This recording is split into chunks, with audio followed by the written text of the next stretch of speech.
কথা বলেন। কারণ জাতির দুর্দিনে আলেমরা জাতির পাশে দাঁড়ায়। করোনায় যখন মানুষ মারা যাচ্ছিল, বুদ্ধিজীবীরা টক শোতে বসে বলছিল করোনায় মরে যাওয়া মানুষের দেহ পুড়িয়ে ফেলা হোক, কারণ ধুইতে গেলে করোনা ভাইরাস ছড়াবে, জানাজা পড়তে গেলে ছড়াবে, কবর দিতে গেলে ছড়াবে। এই দেশের কওমি ওলামা তোলামারা বলেছে না, করোনা হোক, আমরা ধোয়াবো, আমরা কাপন পরাবো, আমরা জানাজা পড়ব। যে সময় বাবার লাশের পাশে সন্তান দাঁড়ায় নাই, সন্তানের লাশের পাশে বাবা দাঁড়ায় নাই, ওই সময় কওমি দেওবন্দি উলামা তোলামারা জাতির পাশে দাঁড়িয়েছে। জাতির কান্ডারি কওমি উলামা তোলামা জনতা। ভবিষ্যতে জাতির দুর্দিনে জাতির হাল তাদেরকেই ধরতে হবে। হিম্মত বড় করো আমার সন্তানেরা। ডক্টর আবু খালেদ হোসেন বলেছেন, মাদ্রাসার ছাত্ররা তোমরা স্বপ্ন দেখো যে আগামী দিনে তোমরা প্রধানমন্ত্রী হবে, কি মারা যাবে না? শেখুল হিন্দ রুহানির সন্তানেরা আফগানিস্তানে পৃথিবীর সুপার পাওয়ার আমেরিকার সঙ্গে 19 বছর লড়াই করে আমেরিকাকে পরাজিত করে যদি ইমারত ইসলামিয়া কায়েম করতে পারে, আমরাও তো শেখুল হিন্দের সন্তান। আমরা কেন পারবো না? আমরা পারবো ইনশাআল্লাহ। কে কে হিম্মত করতে প্রস্তুত?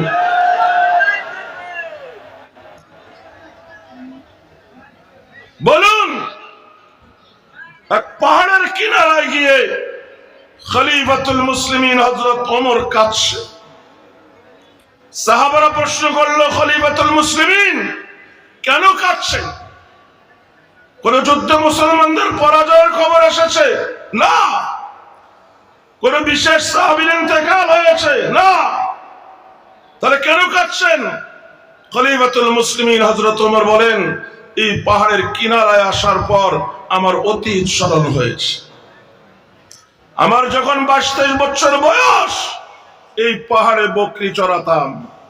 প্রতিদিন 2-4টা বকরি বাঘ ভাল্লুকে খেয়ে ফেলতো, সামলাতে পারতাম না। সন্ধ্যায় বাড়িতে গেলে বাবা বকাঝকা করতো, পিটানি দিত যে ওমর, কয়েকটা বকরি সামলাইতে পারিস না, তোর জীবন চলবে কি করে? ওমর বলে, সেই আমি আজ অর্ধ পৃথিবী সামলাচ্ছি। যে আমি বকরি সামলাতে পারতাম না, সে আমি আজ অর্ধ পৃথিবী সামলাচ্ছি। কোন ডিগ্রি দিয়ে? ডাক্তারি ডিগ্রি দিয়ে, ইঞ্জিনিয়ারিং ডিগ্রি দিয়ে, ব্যারিস্টারি ডিগ্রি দিয়ে, ইলমে ওয়াহী দিয়ে। কথা বলেন। ওমরের ডিগ্রি কি? ইলমে ওয়াহী আর সুহবতে নবী। আমাদের কাছে আছে ইলমে ওয়াহী, নবীর সুহবত নাই, নবীর ওয়ারিস উলামায়ে কেরামের সুহবত আছে। তাহলে আমরাও পারবো ইনশাআল্লাহ। পারবো কি পারবো? ওমরকে শুধু মানুষ মানছে তা নয়, জিন মানছে তা নয়, মাটি ওমরকে মানছে, বাতাস ওমরকে মানছে, আগুন ওমরকে মানছে, পানি ওমরকে মানছে। মদিনায় ভূমিকম্প হচ্ছে, ওমর জমিনের উপরে পা দিয়ে আঘাত করলো, হে জমিন থেমে যা, আমি কি তোর উপরে ইনসাফ কায়েম করি নাই? তাহলে কেন কাঁপছিস? ওমরের এক আঘাতে মদিনার জমিন শান্ত হয়ে গেছে। 1500 বছরে আর কোনদিন ভূমিকম্প হয় নাই। মাটি ওমরকে কেমন মানছে। 1500 কিলোমিটার দূরে সৈন্যদল ওমর মসজিদে নববীতে খুতবা দিচ্ছেন, হঠাৎ বলে উঠলেন, ইয়া সারিয়াতাল জাবাল, ও সৈন্যবাহিনী, সামনে পাহাড়ের ব্যাপারে সাবধান, শত্রু লুকিয়ে আছে। তখন না মোবাইল ছিল, না টাওয়ার ছিল, না কি ছিল। 1500 কিলোমিটার দূরে ওই সৈন্যদল ওমরের কণ্ঠ পরিষ্কার শুনতে পেয়েছে। কেস পৌঁছাইয়া দিছে বাতাস। কথা বলেন। ওমরের এত পাওয়ার কোত্থেকে? ইলমে ওয়াহীর কারণে, নবীর সুহবতের কারণে। তো এটা আমাদের মধ্যেও আসে না নাই, তাহলে আমাদেরকেও পারতেই হবে। রাজি আছেন? কে কে রাজি আছেন? হাত দেখান, আল্লাহ কবুল করেন। হাসিনাকে নিয়ে আর কি বলবো? বললে তো আমার আরো 1 ঘন্টা বয়ান করা লাগবে। ব্রিটিশ যখন এই দেশ থেকে চলে যায়, ব্রিটিশের দালালরা হাত জোড় করে কাঁদতে লাগলো, প্রভু তোমরা তো চলে যাচ্ছ, আমাদের কি উপায় হবে? ব্রিটিশ বলল, তোমাদেরকে পলিসি শিখিয়ে দিচ্ছি, এই পলিসি মানবা, ইজ্জতের সাথে বাঁচবা। পলিসি কি? तुम झूठ इतना बोलना कि वे सच हो जाए। তোমরা এত মিথ্যা বলবা যেন মিথ্যাটাই একসময় সত্য হইয়া যায়। মিথ্যাটাই কি হইয়া যায়? সত্য হইয়া যায়। আপনারা আমাকে বলেন তো, পৃথিবীতে যদি নিয়ম থাকতো মিথ্যার জন্য নোবেল পুরস্কার, এটা কে পাইতো? আমি বলিনি। মিথ্যা এমন ভাবে বলেছে জনগণ তো বিশ্বাস করছেই, হুজুররা বিশ্বাস করছে। আবার হুজুররা কোরআন সুন্নাহর মঞ্চ থেকে এটাকে বয়ানও করছে। বুঝেন নাই? এমন সাজায়া গোছায়া মিথ্যা বলছে যে সাধারণ জনগণ বিশ্বাস করছে। আচ্ছা, জনগণের তার কোরআন হাদিসে বিশ্বাস করতেই পারে, হুজুররা বিশ্বাস করছে। কি আশ্চর্য! শুধু বিশ্বাস না, হুজুররা ওই মিথ্যাগুলো ওয়াজ মাহফিলের মঞ্চ থেকে বয়ানও করছে। কেমন পলিসি ব্রিটিশ শিখিয়ে দিছে। আমি দুই একটা বলি। হাসিনার বাপ ইসলামিক ফাউন্ডেশন প্রতিষ্ঠা করছে ইসলামের খেদমত করার জন্য, দাওয়াত ও তাবলীগের কর্ম পরিচালনার জন্য কাকরাইল মসজিদ দিছে। তামাম দুনিয়ার তাবলীগী মানুষের জন্য বিশ্ব ইজতেমার মাঠ দিয়েছে, টঙ্গী মাঠ। ইসলামের জন্য এত কাজ যে করে, সে তো যুগের হাসান বসরি হওয়ার কথা। এগুলি সব আশা আশা মিশা কথা।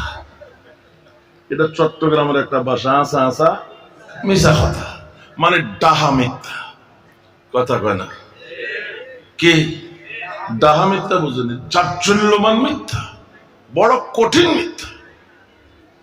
এবার আমার থেকে শুনে, ইসলামিক ফাউন্ডেশন 1968 সালে পাকিস্তান সরকার প্রতিষ্ঠা করেছে, নাম দিয়েছে ইসলামিক একাডেমি।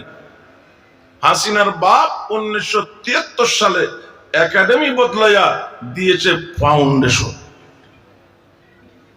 নামের একটা অংশ বদলাইলে কি সংগঠনের প্রতিষ্ঠাতা হইয়া যায়?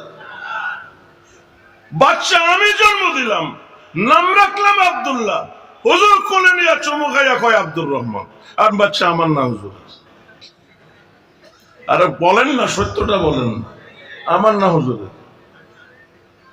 সংগঠন করলো পাকিস্তানিরা, এই নামের একটা অংশ বদলাইয়া কয়টা আমি করছি। এটা সত্য না মিথ্যা? সত্য না মিথ্যা? এবার আসেন কাকরাইল মসজিদ। কাকরাইল মসজিদ আজ থেকে 300 বছর পুরনো মসজিদ। সুবহানাল্লাহ বলেন না? নবাব পরিবারের পারিবারিক মসজিদ কাকরাইল মসজিদ। কত বছর আগের? 300 বছর আগের মসজিদ। ওই সময় না হাসিনার জন্ম হয়েছে, না হাসিনার বাবার জন্ম হয়েছে, না মায়ের জন্ম হয়েছে, না নানার জন্ম হয়েছে, না নানির জন্ম হয়েছে। বুঝছি? ও নানা নানি সেটটা বললাম কারণ ওই দিকটা ফ্রেশ আছে। বলুন, নবাব ঢাকা শহরকে যদি আপনি 3 ভাগ করেন, 2 ভাগ সম্পদ ছিল নবাবদের সম্পদ। নবাবরা এত বড় নবাব। নবাব সিরাজউদ্দৌলার পতনের পর নবাবদের সকল সম্পদ ইংরেজদের হইয়া যায়। ক্ষমতায় ইংরেজ, ইংরেজ সরকারের সম্পদ। মসজিদটা পরিত্যক্ত হয়ে যায়, নবাবরা বাড়িঘর ছেড়ে চলে যায়। পরবর্তীতে 1946 সালে মৎস্য অধিদপ্তরের একজন কর্মকর্তা টি.এ. আহমেদ ওই পরিত্যক্ত মসজিদের জায়গায় পুনরায় মসজিদ বানায়। কত সালে? 1946 সালে। তখন ব্রিটিশ যা যায় অবস্থা। তখন ব্রিটিশ নোটিশ পাঠালো সরকারি জায়গায় কেন মসজিদ করা হলো।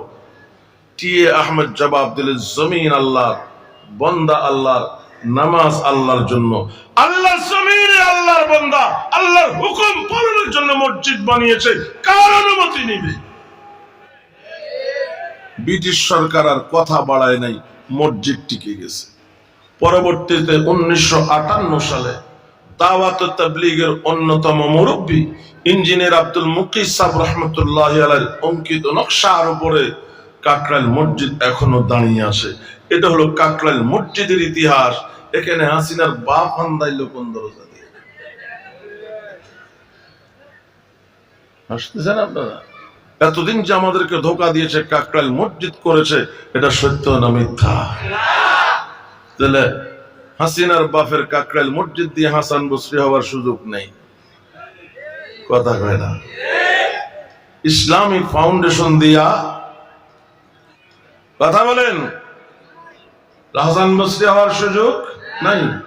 এবার হইল বিশ্ব ইস্তেমার মাঠ। পৃথিবীর প্রায় 200 দেশে দাওয়াতে তাবলীগের কাজ চলে। সুবহানাল্লাহ বলেন। ইস্তেমা হয় দেশে দেশে আলাদা, বিশ্ব ইস্তেমা হয় না। 1946 সালে বিশ্ব মুরব্বীরা পরামর্শ করলো একটা বিশ্ব ইস্তেমা হওয়া দরকার। কোথায় হবে? লটারি টানা হলো, লটারিতে নাম আসলো বাংলাদেশ। মুরব্বীরা বললো বাংলাদেশ পারবে না, গরিব মিসকিন অসহায়। আবার লটারি দাও, আবার বাংলাদেশ পারবে না, মিসকিন। আবার টানো, আবার বাংলাদেশ। বিশ্ব মুরব্বীরা বললেন পারবে। আল্লাহর মর্জি। ইস্তেমা হবে কোথায়? হয়েছে বাইতুল মুকাররম, কাকরাইল, দিয়াবাড়ি, আরো জায়গায় 46 থেকে। 1968 সালে প্রথমবারের মতো ইস্তেমা হয় টঙ্গী মাঠে। কত সালে? স্বাধীনতার 4 বছর আগে। মাঠ সরকারি, ইস্তেমা হয় কারণে নাম পড়ে গেছে ইস্তেমার মাঠ। সারা দুনিয়ার মানুষ জানে টঙ্গী ইস্তেমার মাঠ। আমরা হজে গেলে বিদেশিদের সাথে কথা বললে, কথা বুঝি না বুঝি, তারা বলে টঙ্গী ইস্তেমার মাঠ। তারা বলে আমরা গিয়েছি বা আমাদের বাপদাদারা গিয়েছে। মাঠ সরকারি, কিন্তু নাম পড়ে গেছে 1995 সালে যে সরকার ক্ষমতায় ছিল, তাবলীগের মুরব্বীদেরকে ডেকে নিল। এই মাঠ বিশ্ব ইস্তেমা হয়, কিন্তু যে সময় যে সরকার ক্ষমতায় থাকে, সরকারি দলের মোড়লরা এর কোনাকানি দখল করে ফেলতেছে। এক সময় মাঠ আর মাঠ থাকবে না। আমরা এই মাঠটা তোমাদের নামে লিখে দিচ্ছি, এটাকে দখল মুক্ত রাখা তোমাদের দায়িত্ব, আমরা সহযোগিতা করব। কথা বলেন। 1995 সালে লিখিতভাবে এই মাঠ তাবলীগ ওয়ালাদেরকে দেওয়া হয়। 1995 সালে হাসিনার বাপ ক্ষমতায় ছিল। কথা বলে না? তাহলে ইস্তেমার মাঠ দিয়েও হাসান বসরি হওয়ার সুযোগ নাই। এটাও মিথ্যা তথ্য তারা প্রচার করেছে। এবার আসলে হাসিনা পর্ব। দেশের কোটি কোটি শিশুদের কোরআন শিক্ষার জন্য প্রতিষ্ঠা করেছে গণশিক্ষা। কথা বলে না? হুজুর জুমায় বয়ান করে একটা মসজিদ বানালে জান্নাতে বালাখানা তৈরি হবে, অথচ হাসিনা বানাইছে 560টা। কয়টা? এতো এই যুগের রাবেয়া বসরি হওয়ার কথা। কথা বলেন। এগুলি আসা আসা মিশা কথা, মিথ্যা। গণশিক্ষার ইতিহাস বলবো নি? বাংলাদেশে এক প্রেসিডেন্ট ছিল কোন এক সময়, ফকিরা মানুষ এক দেশ থেকে আরেক দেশে দাওয়াত পাইলে কত হীরা জহরত নিয়ে যায়। এ নিয়ে গেছে কতগুলি নিম গাছ সৌদি আরবে। কথা কয় না? কে নিয়ে গেছে? এগুলি আরাফার ময়দানে লাগানো হইলো, বাঁচা গেল, দ্রুত বড় হইলো, ছায়াদার হইলো। সৌদি সরকার খুশি হইয়া প্রেসিডেন্টকে বলল, আপনি কি চান? পৃথিবীর বিভিন্ন দেশ থেকে গাছ আনলাম, বাঁচাইতে পারলাম না, বড় করতে পারলাম না।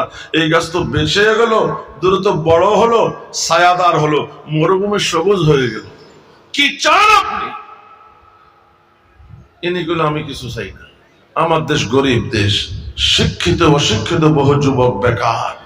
আমি চাই আমার দেশের যুবকদেরকে দেশে আসার সুযোগ দাও, তারা কর্ম করবে, আমার দেশে পয়সা পাঠাবে। শুরু হয়ে গেল ম্যান পাওয়ার সাপ্লাই বাংলাদেশ থেকে সৌদি আরব। কথা কেন? 1980 আগের কথা কইতেছি। এরপরে সৌদি আরবের দেখা দেখি দুবাই, কুয়েত, কাতার, বিভিন্ন আরব দেশগুলো ম্যান পাওয়ার দিতে লাগলো বাংলাদেশ থেকে। এটা তো একটা ভালো দিক, কিন্তু সর্বনাশ হয়ে গেছে আরেক দিকে। কি এই দেশ থেকে যারা বিদেশে যায়, পাসপোর্টের বেশিরভাগ টিপসই, দস্তখত নেই, ধরা পড়ে গেল। এটা একটা মূর্খ জাতি, কথা বলে না কি? মূর্খ জাতি, নামটা পর্যন্ত লিখতে জানে না। তখন সরকারের মাথায় আসলে জাতির অক্ষর দিয়ে অন্তত স্বাক্ষর শিখাইতে হবে।